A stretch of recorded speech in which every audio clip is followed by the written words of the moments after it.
నమస్తే అండి రామారావు గారు. మనం టాలీవుడ్ లో శ్రీరాముడు గురించి మాట్లాడుకుంటున్నాం కదా. బాపు రమణల గారి శ్రీరాముడు ఇంకొంచెం అందంగా ఇంకొంచెం విశేషంగా కనిపిస్తూ ఉంటారు. ఏం చెప్తారు? అంటే బాపు శ్రీరాముడిగా శోభన్ బాబుకి ఒక స్టార్డమ్ వచ్చినటువంటి సమయం అది. శోభన్ బాబుని సంపూర్ణ రామాయణం అనే సినిమాలో శ్రీరాముడిగా చూపించాడు. అందులో ఎంత గొప్పగా చూపించాడంటే అంటే ప్రతి కైకేయి ప్రేమ, కైకేయి నిరాదరణ, అలాగే మన ఎవరు శ్రీరాముడు తండ్రి దశరథుడు, ఆయన ప్రేమ, మళ్ళీ ఆయన తాలూకు వియోగం, భరతుడు ప్రేమ, అలాగే రాముడు హనుమంతుడితో కలుసుకునే విధానం, రాముడి దగ్గరికి సుగ్రీవుడు చేరుకోవడం, తర్వాత జాంబవంతుడు, వారసి నిర్మాణం, ఆ నీలుడు అనే వాని చేతేమో రాళ్ళు వేయించడం, లంక చేరడం, ఇవన్నీ కూడా మనకి ఒక దృశ్యక పెయింటింగ్ లాగా ఉంటుంది. మామూలు పెయింటింగ్ క్యారెక్టర్స్ ని ఏది మిస్ చేయకుండా మనకి పరిచయం చేశారు. ముఖ్యంగా ఈ సినిమాలో కొన్ని క్యారెక్టర్స్ పక్కకు పెట్టేసి అందులో క్యారెక్టర్ అజ్ఞ జనార్దన్ రావు గుహుడు క్యారెక్టర్ చేస్తాడు. ఆ సీతారాముల్ని నది దాటించేటువంటి గుహుడు క్యారెక్టర్ అజ్ఞ జనార్దన్ రావు మర్చిపోలేము, గుర్తుండిపోతుంది. అలాగే ఇక్కడ ఎవరు శబరి, ఆ శబరి రాముడి కోసం ఎదురు చూడడం, అది ఎంత బాగా తీశాడో. అది బికాజ్ ఇట్ ఈజ్ బాపు గారు అంత బాగా ఎదురు చూస్తారు. అంటే శబరి అంటే పండ్రి బాగా చేసింది. రాముడు వస్తాడు, శబరి అని పిలుస్తాడు.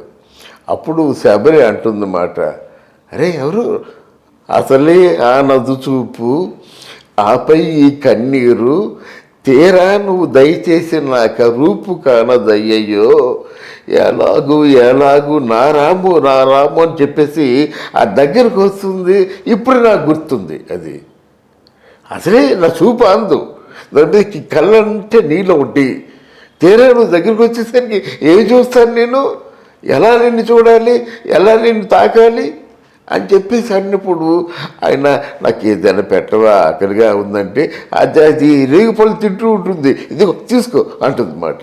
అరే ఆకలి నీకు ఎంగిలి పళ్ళు ఇచ్చేసారే అంటుంది. అది కళ్ళ కట్టినట్టు కనిపిస్తుందమ్మా. ఆ భక్తి అంటే రాముడికి శబరికి మధ్య ఉన్న భక్తి భావాన్ని అంత బాగా చూపించిన వ్యక్తి బాపు గారు చిరస్థాయిగా మనకి ఉండిపోతారన్నమాట. అండ్ శ్రీరామరాజ్యం కూడా బాపు గారి డైరెక్షన్ కదా. అంటే ఆయన సినిమాని ఆయనే బ్రేక్ చేసుకున్నారా అన్నట్టుగా అనిపిస్తూ ఉంటుంది. మీరేం చెప్తారు? లేదు, రాముడు అంటే ఆయనకి అపారమైన భక్తి, అందువల్ల ఆయన తదాత్మ్యం చెందుతూ ఆయన రామాయణాన్ని, దాంట్లో ఉత్తర రామాయణం ఆయనకి ఎక్కడో ఆ వెలిసిండిపోయింది. ఆ లవకుశ చూసిన తర్వాత నేనెందుకు తీయలేకపోయాను అని ఎక్కడో వెళుతూ ఉండిపోయింది. దాంతో ఉత్తర రామాయణాన్ని తీశాడు శ్రీరామరాజ్యం గారు చేశాడు. అంతేకాకుండా ఒక సోషల్ పిక్చర్ని తీశాడమ్మ. దాంట్లో ఎవడు రాముడు, అందాల రాముడు, ఏమిటైతే గోదావరి నుంచి ఆ భద్రాచలం వెళ్ళి రామ దర్శనం చేసుకోవడం, ఎంత బాగా చేశారు, ఎంత బాగా తీశారు. అలాగా అంటే రాముడు తాలూకు సినిమాలంటే ప్రధానంగా సింహభాగం బాపు గారికి, రమణ గారికి మనం సమర్పించుకోవాల్సింది. అంటే ఎగ్జామ్షన్ ఉంది. అంటే ఎన్టీ రామారావు గారు, అంజలీదేవి మినహాయింపు ఉంది. ఎందుకంటే వాళ్ళతో మనం పోటీ పెట్టకూడదు. వాళ్ళు ఆ పాత్రల కోసమే పుట్టారు. రాముడు అంటే ఎన్టీ రామారావు. అది కాకుండా మాత్రం బాపు గారు రాముడిని సరికొత్త విధానంగా చూసాం.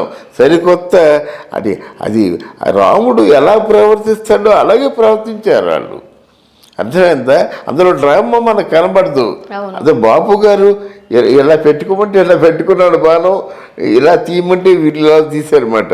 అది కేవలం బాపు గారు బొమ్మే చూపించారు, ఆ బొమ్మలాగా ఉంది.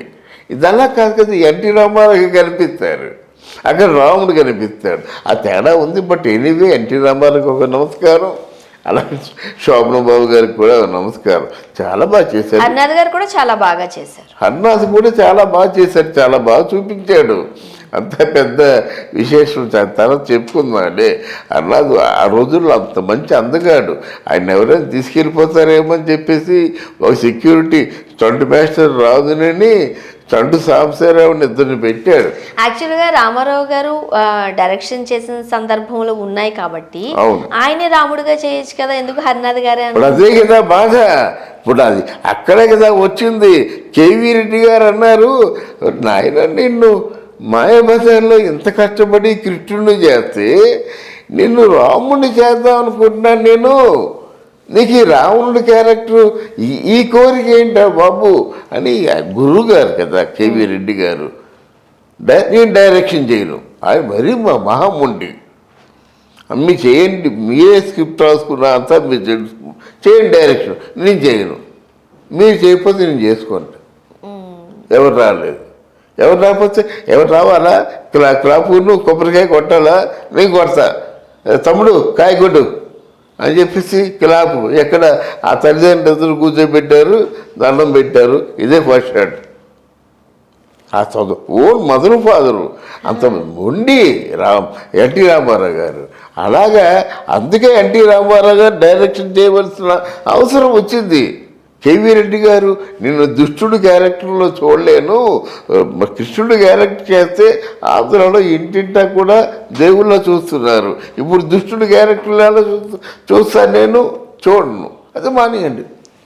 అది జరిగింది. కానీ సూపర్ డూపర్ హిట్ కదా సినిమా. అమ్మా సూపర్ డూపర్ హిట్ కదా సినిమా. ఎంత గొప్ప అంటే ఎంత గొప్ప వాళ్ళ తాలూకు ఆ క్యారెక్టర్లు, అంటే ఆ వ్యక్తిత్వాలు ఎంత గొప్ప విలువైనవి అమ్మ. అది నిజంగా ముఖ్యంగా శ్రీరామనవమి సందర్భంగా చాలా మంచి విశేషాలు తెలియజేశారండి. ధన్యవాదాలు. చాలా బాగుంది. కరెక్ట్. థ్యాంక్ యూ అమ్మా. Thank you very much. నమస్తే అండి రామారావు గారు. నమస్తే అమ్మా. మనం టాలీవుడ్ లో శ్రీరాముడు గురించి మాట్లాడుకుంటున్నాం కదా. బాపు రమణల గారు శ్రీరాముడు ఇంకొంచెం అందంగా, ఇంకొంచెం విశేషంగా కనిపిస్తూ ఉంటారు. ఏం చెప్తారు? అంటే బాపు శ్రీరాముడిగా శోభన్ బాబుకి ఒక స్టార్డమ్ వచ్చినటువంటి సమయం అది. శోభన్ బాబుని సంపూర్ణ రామాయణం అనే సినిమాలో శ్రీరాముడిగా చూపించాడు. అందులో ఎంత గొప్పగా చూపించాడంటే అంటే ప్రతి కైకేయి ప్రేమ, కైకేయి నిరాదరణ, అలాగే మన ఎవరు శ్రీరాముడు తండ్రి దశరథుడు, ఆయన ప్రేమ, మళ్ళీ ఆయన తాలూకు వియోగం, భరతుడు ప్రేమ, అలాగే రాముడు హనుమంతుడితో కలుసుకునే విధానం, రాముడి దగ్గరికి సుగ్రీవుడు చేరుకోవడం, తర్వాత జాంబవంతుడు, వారధి నిర్మాణం, ఆ నీలుడు అనే వాని చేతేమో ఆ రాళ్ళు వేయించడం, లంక చేరడం, ఇవన్నీ కూడా మనకి ఒక దృశ్యక పెయింటింగ్ లాగా ఉంటుంది. మామూలు పెయింటింగ్ క్యారెక్టర్స్ ని ఏది మిస్ చేయకుండా మనకి పరిచయం చేశారు. ముఖ్యంగా ఈ సినిమాలో కొన్ని క్యారెక్టర్స్ పక్కకు పెట్టేసి అందులో క్యారెక్టర్